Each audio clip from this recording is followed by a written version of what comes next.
The 10 best NBA teams for 2020. The NBA teams have evolved over the recent years, centering around shooting and fast paced action. The playstyle of most teams are very similar because of the 3-point line. Not every team has a Stephen Curry or Kyle Korver to go to when there's trouble down low. This top 10 list will accurately depict and inform you why these teams stand above the rest.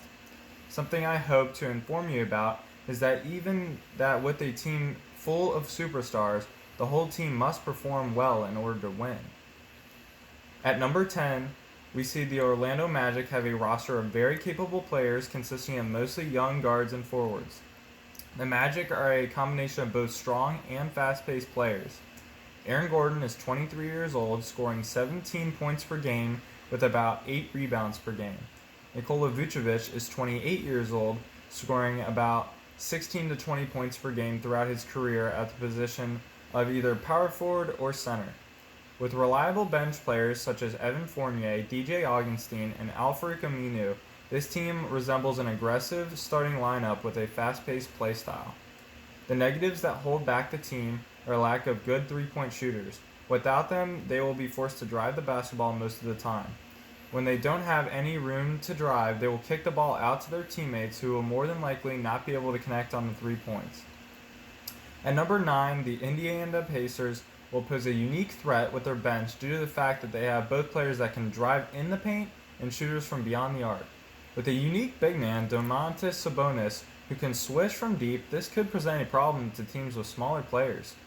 Doug McDermott is a reliable three-point specialist that the team can count on, with not much time left on the clock. The synergy between the team will only snowball as the game goes on, creating a great sense of confidence between the teammates. Victor Oladipo and Malcolm Brogdon will be the team's driving powerhouse, able to score with their natural strength and skill. Some negatives this team has are mediocre bench players and no true big men for a solid defensive hold. At number 8, the Atlanta Hawks. This team is very unique in the fact that there is no true big men and they lack coaching.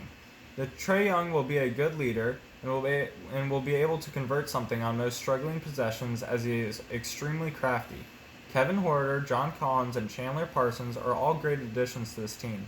The rest of the bench is quite just plain okay for the reason that they have been the worst NBA team in recent years, having a 29-53 record for the 2019 season. Newcomer Jabari Parker will assist Trae Young in his playstyle by being small forward and usually being pretty reliable. At the number 7 spot, we have the Boston Celtics. This year, they are an intense threat consisting of great players whose playstyles will synergize well with one another.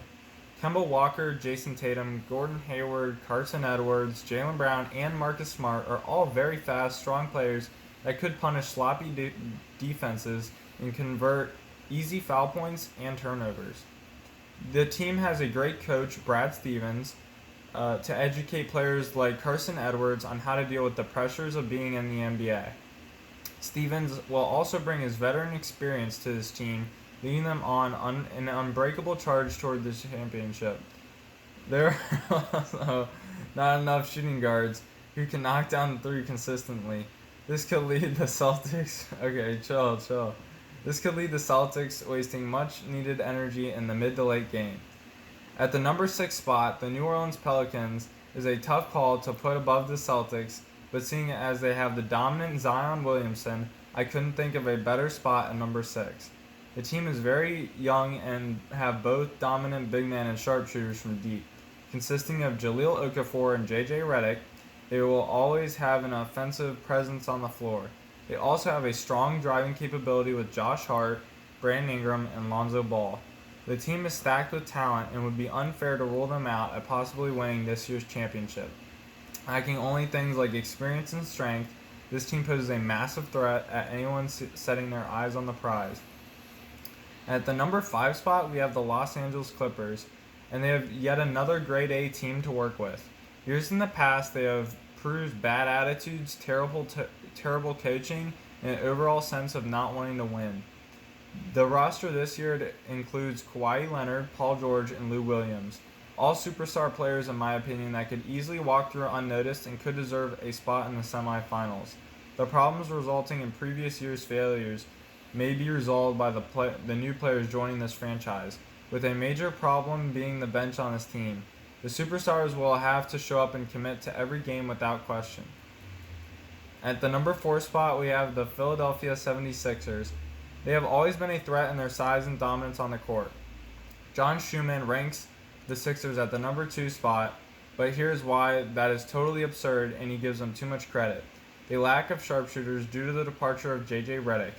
How did they generate late game offense? John Schumann, he also makes a point why they can't generate late game offense when he says they've lost some potency on offense with the departures of Butler and Redick, who was so critical as a shooting threat that never stopped moving.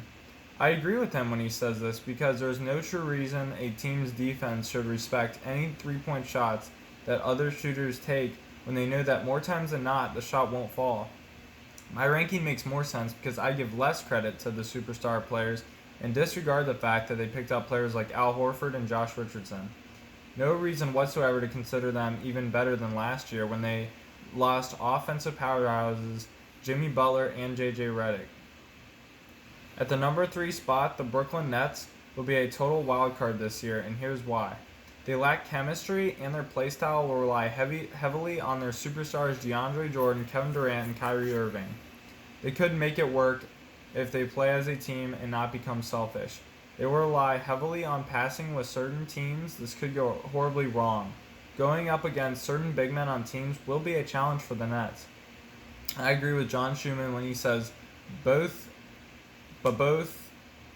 Irving and Durant come from teams that moved the ball more last season than the Nets, who ranked 12th at 346 passes per 24 minutes of possession.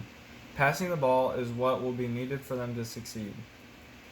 At the number 2 spot, we have the Los Angeles Lakers that are packed with superstars this year with a combination of Anthony Davis and LeBron James. The cast that this team has is extremely talented and well experienced. Something holding them back is that they lack chemistry and they might have a slow start to the season because they might not feel committed to the team right away.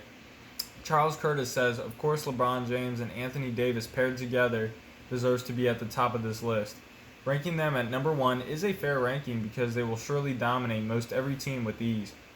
There shouldn't be an issue, but if there is, it would be a catastrophe like years past and could backfire on their season. At number 1, we have the Milwaukee Bucks. They have superstar Giannis Antetokounmpo and his brother, along with both Lopez brothers and Chris Middleton. With a committed bench and highly skilled aggressive players, this team lacks only sharpshooting, but it's almost like they don't even need it.